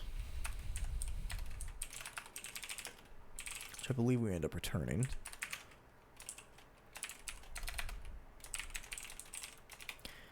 We will initialize the list and we will search through.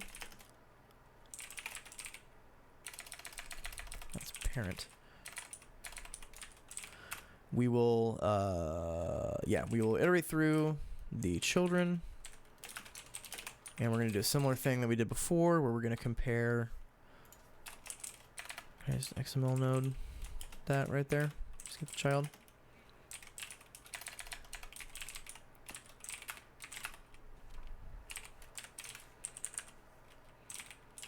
So we will check the tag.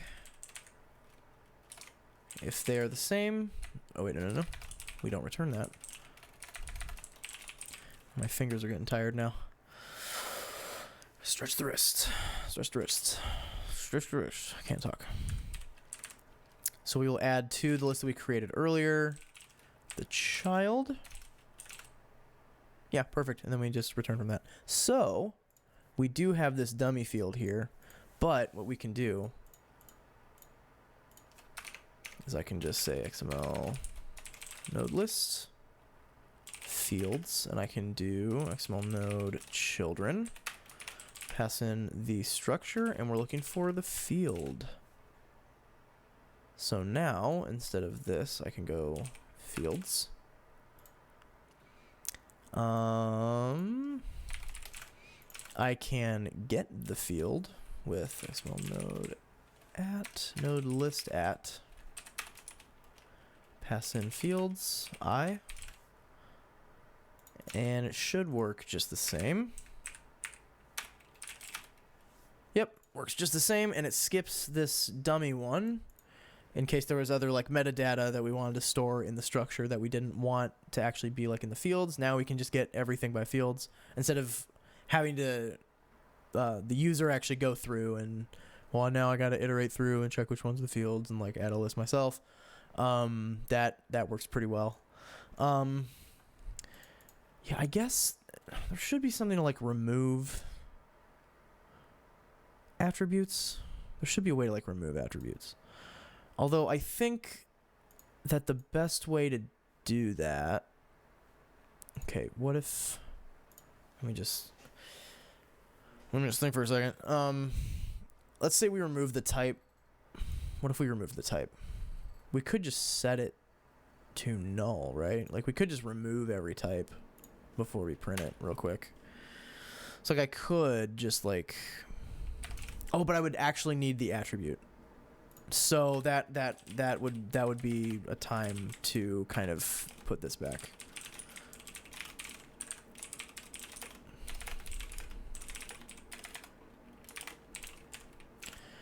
Right. So I do need to get the actual attribute, but then what I can do, and truthfully, no, because that's, well, what would happen?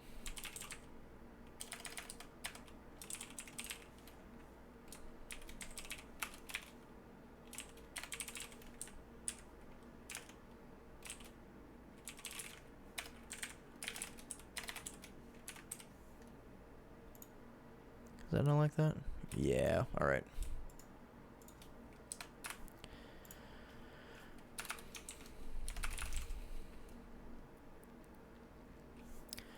Let's copy that. Just return the attribute instead of the value. But I actually do need the pointer. All right. Get that going. All right. Good. So now I can say attribute. Type is XML node attribute. And I want to set the value to nothing. Perfect. Awesome. Good. Excellent. All the good words. Okay. Those are enough helper functions for now, I think. Methinks. Let me just make sure. Part 6. Okay. Don't want to put the wrong part in there.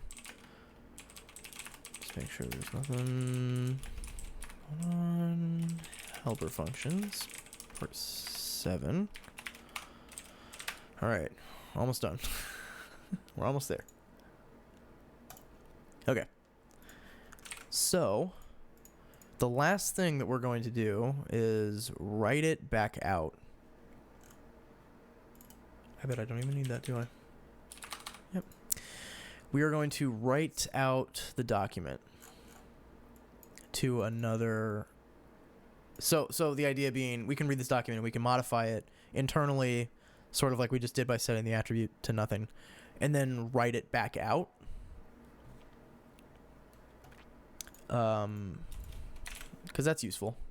So we'll go ahead and do that. And then that'll be it. So we're basically done reading. So you can read pretty basic stuff.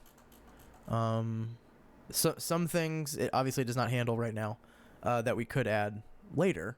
But at the moment, this is pretty basic. This is pretty good for less than 500 lines. Where are we right now? 414. All right. Can we, in roughly 80 lines, write the document back out? Where are we? We're about 2 hours in. It's going to be a little bit less for you guys. All right, let's get her done.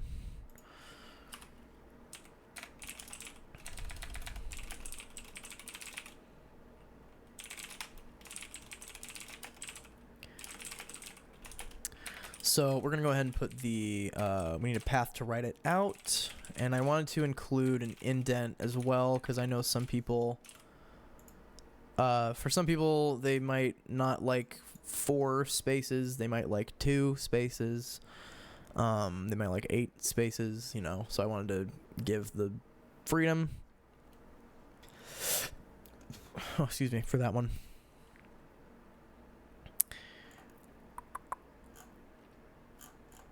Alright, so let's go ahead and do this.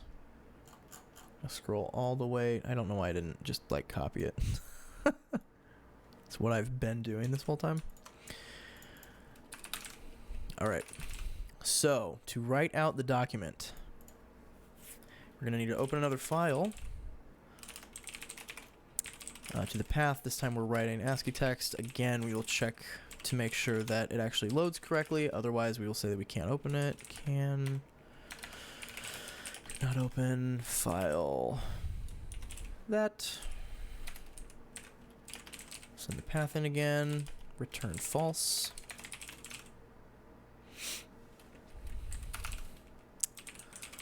All right. First, actually, let's make sure we close that. First, we are going to print this thing.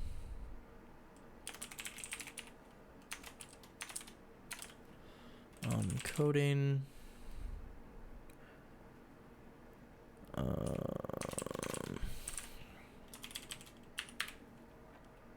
Actually, not that. Let's do a little. Can put that back in. After all, that is the point. So I'm gonna go ahead and just like come down here, I think. Just gonna do that real quick. These will be a bit longer of lines. So for the first one, we're just gonna see if there is encoding. So if the document has it.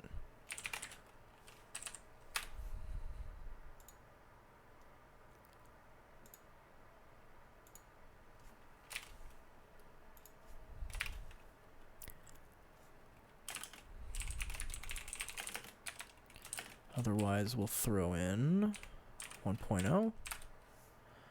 Does that work? Can I do the ternary? Is that what that's called? I'll look that up real quick. Is that the, is that right? Yeah. Does that work in C? I just want to make sure. I'm going to say yes, it does. Just keep going. And we'll do the same thing here.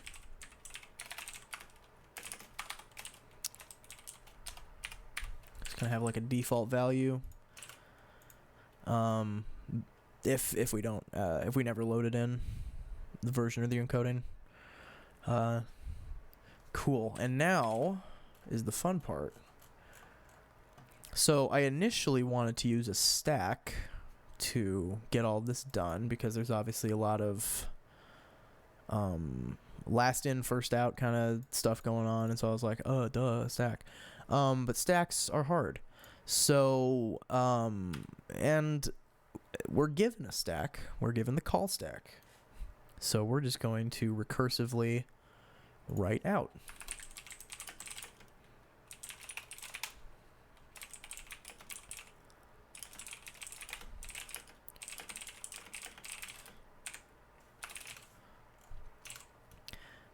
So here's what we're going to do. We're going to node out, obviously to the file. We're going to send the root node index indent. I always type index when I'm trying to type indent. We're going to do, I think the indent is given to us here. Yes. And we're going to indent 0 times right now. So what this is going to do is this is basically going to go through all of the children. And it's going to do this part, and then it's going to look through all of its children. It's going to call the function again. And so we're just going to be able to keep going through here, and then it'll come back. We'll write the ending part, and because it's recursive, it's awesome. So just need to go through the children size. or iterate through the children using the node children size.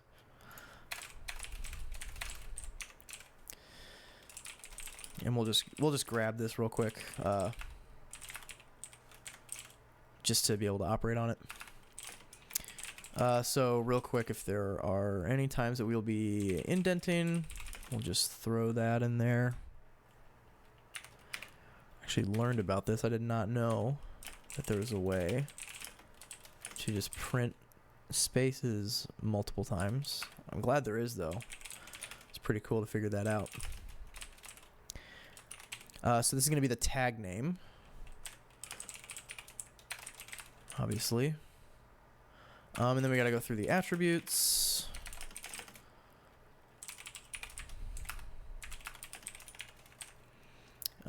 Right, and so let's go ahead and get an attribute real quick.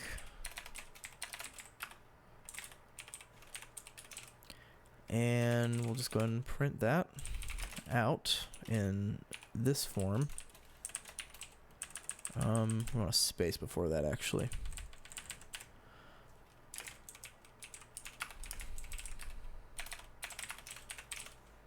Perfect. Look at that. So by this point, we would have gotten to like here. And then just like right down here, we're going to get the, if it doesn't have any children, and I guess, oh, did I not? I don't think I tested this with inner text either. Oops. I was so excited last night to be done that I didn't even check. All right. Then at this point, we'll just we'll do the inline dealio. Sounds professional. Which is great. And then otherwise, we're gonna come down here and we're gonna do a couple more checks because I forgot to do inner text. I'm gonna do a real quick test on that. Description. This defines a person. It's a very good description. Those the same? Okay.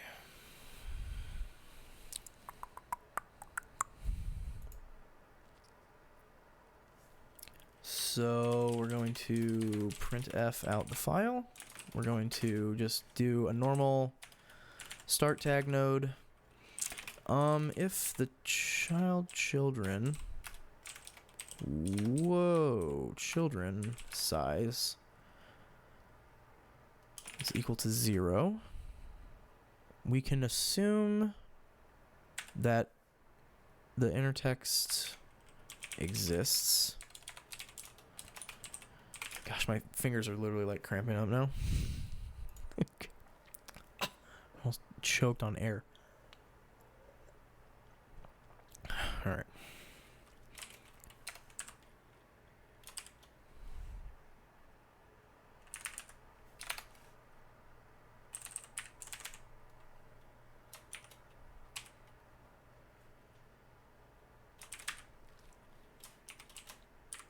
I think that's kind of how we want that to go. We want to do the inner text, and then we want to do the tag name again. Which is pretty good. Otherwise, we can now assume that there was no inner text, but there are children. I guess you could have inner text and children. It would not preserve the... would not preserve that whatsoever. I guess, like, to make that good, like, you'd have to make the inner text be, like, its own child node, and then, like, do types and stuff like that, which is possible. We can go and do that some other time. I'll probably make a follow-up video to this if there are any changes, and I'll just kind of walk through those and how it has improved. Otherwise, this is going to be a couple different things. If it does have children, we do need to node out to the file, and it's the child this time, and the indent is actually the last indent we had plus 1. Or no, the indent's the same. Now it's times plus 1.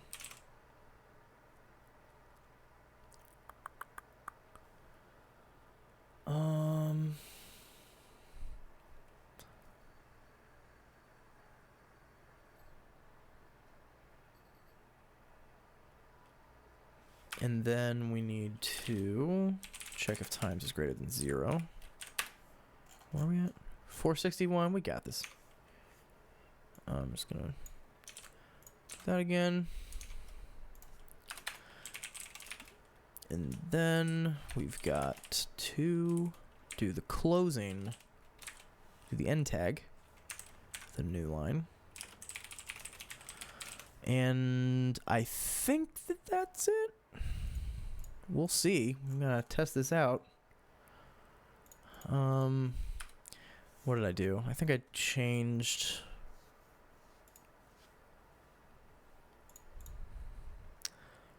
I guess there's the other thing. If the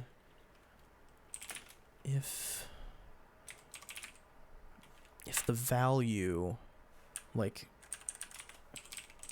that was the other thing I wanted to do. Like, if the value is like nothing, then like don't include it.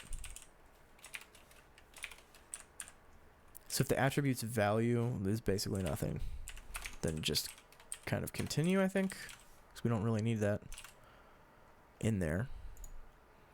So that's what I'm gonna do. I'm gonna say that the attribute of the type attribute, let's just say that we want a new version of this where there's no types and it's just a general structure. Need the attribute of the field. I'm looking for type, and the type value is going to be nothing. And then instead of printing that, I want to XML document write, and I want to take the document. I'm going to put it out XML, and I want 4 spaces. And can he do it? Get rid of that, and we'll see. What does out look like? Oh, so close. Almost. We forgot a couple of things. We forgot the that right there. So let's just redo that and see where we're at. Did not. Why did it new? Oh, okay. Hold on. There we go. All right. That did not new line, and it definitely should. But yeah, look at that. It actually got rid of the thing. Awesome. I got rid of the type because we set it to not a string. Actually, I should check.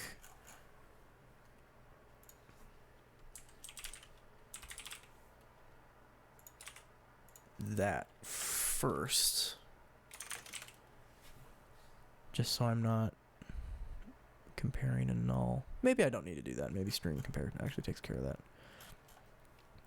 Where did I forget?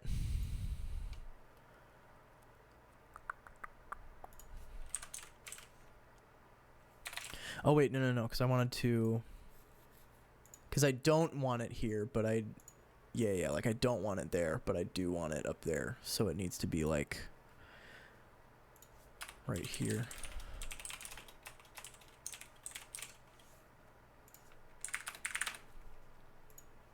And there we go.